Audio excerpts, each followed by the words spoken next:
போதைப்பொருள் கடத்தல் வழக்கு தொடர்பான விசாரணைக்கு ஆஜரானார் இயக்குநர் அமீர். அண்மை செய்தியாக பார்த்து வருகிறோம். 2000 கோடி ரூபாய் போதைப்பொருள் கடத்தலில் ஜாஃபர் சாதிக்குடனான தொடர்பு குறித்து விசாரணை நடைபெறுகிறது. இது தொடர்பான கூடுதல் விவரங்களை வழங்குவதற்காக நமது செய்தியாளர் ராகவேந்திரன் இணைப்பில் இருக்கிறார். வணக்கம் ராகவேந்திரன், விவரங்களை பதிவு பண்ணலாம். வணக்கம் வினிதா. கடந்த மாதம் டெல்லியில் இருக்கக்கூடிய ஒரு குடோனில் போதைப் பொருள் இருப்பதாக தகவல் கிடைத்ததை அடுத்து மத்திய போதைப் பொருள் தடுப்பு பிரிவு டெல்லி போலீசார் இணைந்து அந்த குடோனில் சோதனை செய்தனர். கிட்டத்தட்ட அந்த குடோனில் மட்டும் 2000 கோடி ரூபாய் அளவுக்கான போதைப் பொருள் கிடைத்தது. இதனையடுத்து அந்த போதைப் பொருளை பறிமுதல் செய்யப்பட்டு அந்த குடோனில் இருந்த 3 பேரை உடனடியாக மத்திய போதைப் பொருள் தடுப்பு பிரிவினர் கைது செய்திருந்தனர். இதனையடுத்து இதற்கு மூளையாக செயல்பட்ட நபர் யார் என்பது விசாரணையில் ஜாஃபர் சாதிக் என்பவர் தெரிய வந்தது. ஜாஃபர் சாதிக் திமுகவில் முக்கிய பிரமுகராகவும் திரைப்பட தயாரிப்பாளராகவும் இருந்து வருகிறார். இந்த நிலையில் அவர் அந்த வழக்கு தொடர்பாக தலைமறைவானதை அடுத்து ராஜஸ்தானில் வைத்து மத்திய போதைப் பொருள் தடுப்பு பிரிவினர் கைது செய்திருந்தனர். இதையடுத்து இந்த வழக்கில் மட்டும் கிட்டத்தட்ட கைது செய்யப்பட்டனர். கடந்த மாதம் கூட அவரிடம் கைது செய்த பின்னர் ஒரு 10 நாட்கள் விசாரணை செய்தனர்.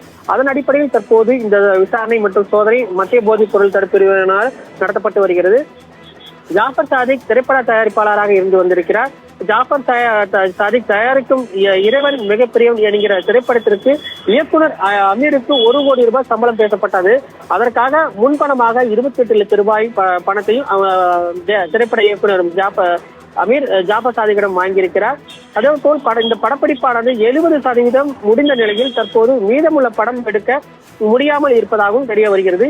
மேலும் ஜாஃபர் சாதிக்கிற்கு இயக்குனருக்கும் அமீருக்கும் இடையே கடந்த 2014ஆம் ஆண்டு முதலே பழக்கம் இருந்து வந்ததாக கூறப்படுகிறது. இவர்கள் இருவரும் சேர்ந்து ஒரு உணவகமும் நடத்தி வந்ததாக மத்திய போதைப் பொருள் தடுப்பு பிரிவுக்கு தகவல் கிடைத்திருக்கிறது. அதன் அடிப்படையில் தற்போது இன்று டெல்லியில் இருக்கக்கூடிய மத்திய போதைப் பொருள் தடுப்பு பிரிவு அலுவலகத்தில் தற்போது இயக்குனர் அமீர் தனது வழக்கறிஞர் பிரபாகருடன் ஆஜராகியிருக்கிறார். ஏற்கனவே இந்த தொடர்பாக விசாரணைக்காக வரும் 2ஆம் தேதி ஆஜராக வேண்டும் என்று தெரிவிக்கப்பட்டது. ஆனால் அமீர் ரம்ஜான் கழித்து வருவதாக ஒரு கடிதம் எழுதியிருந்தார். இந்த கடிதத்தை ஏற்காத நிலையில் தற்போது மத்திய போதைப் பொருள் தடுப்பு அலுவலகத்திற்கு தற்போது திரைப்பட இயக்குனர் அமீர் மற்றும் அவரது வழக்கறிஞர் இன்று ஆஜராகியிருக்கின்றனர். வினிதா,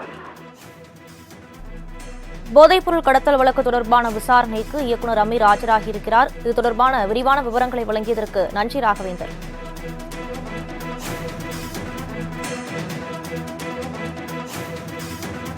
மற்றொரு அண்மை செய்தியை பார்க்கலாம்.